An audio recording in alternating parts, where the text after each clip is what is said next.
പിതാവിനും പുത്രനും പരിശുദ്ധാത്മാവിനും സ്തുതി, ആദ്യം മുതൽ എന്നേക്കും ആമേൻ.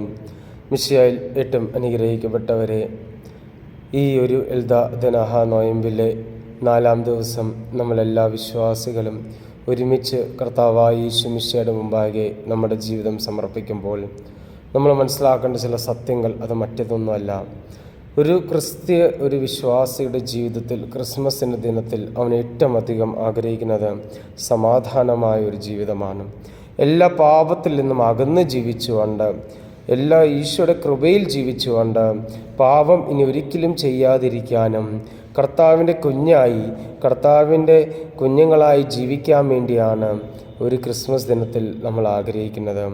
ഇത്രനാൾ വന്നുപോയ എല്ലാ കുറവിനെയും ഈശോ അത് ഏറ്റെടുത്തുകൊണ്ട് അതിന് പരിഹാരമായി നമുക്ക് ഈ ജനന സമയത്ത് കർത്താവായ യേശു മിശിഹാ ഈ ലോകത്തിൽ ജനിച്ചുകൊണ്ട് നമ്മളെല്ലാവരെയും സ്വന്തമാക്കാൻ പോകുന്നു.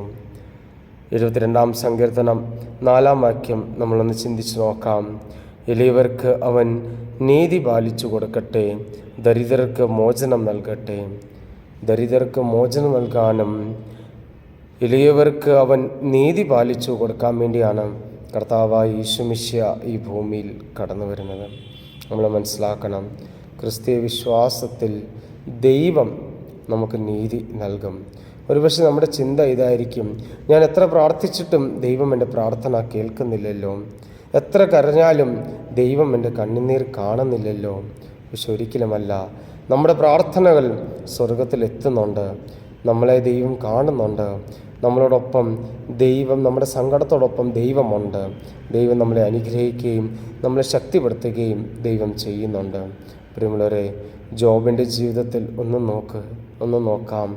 പ്രിയപ്പെട്ട ജോബ് പ്രാർത്ഥനയിൽ ജീവിച്ച ഒരു മനുഷ്യൻ്റെ ജീവിതത്തിൽ തകർച്ചകൾ വന്നപ്പോൾ ദൈവം വീണ്ടും തകർച്ചയിൽ നിന്നും അവനെ ഉയർത്തിയപ്പോൾ കുറേ കൃപകളും ഒരുപാട് അനുഗ്രഹങ്ങളുമാണ് ദൈവം അവന് കൊടുത്തത്. നമുക്കും ഈ ക്രിസ്മസ് ദിനത്തിൽ നമുക്ക് പ്രാർത്ഥിക്കാം. ആ കൃപയ്ക്ക് വേണ്ടി, ആ അനുഗ്രഹത്തിന് വേണ്ടി നമുക്ക് പ്രാർത്ഥിക്കാം. ഈ ഒരു നോയമ്പ് അനുഗ്രഹത്തിന് നോയമ്പായി തീരാനും, എൻ്റെ ഈശോവേ എന്നെ സമാധാനപ്പെടുത്തണമേ, എന്നെ ശക്തിപ്പെടുത്തണമേ, എൻ്റെ ആത്മാവിന് ഇന്നും സമാധാനം ഉണ്ടാവട്ടെ നമുക്ക് പ്രാർത്ഥിക്കാം. ദൈവം നമ്മളെ അനുഗ്രഹിക്കട്ടെ.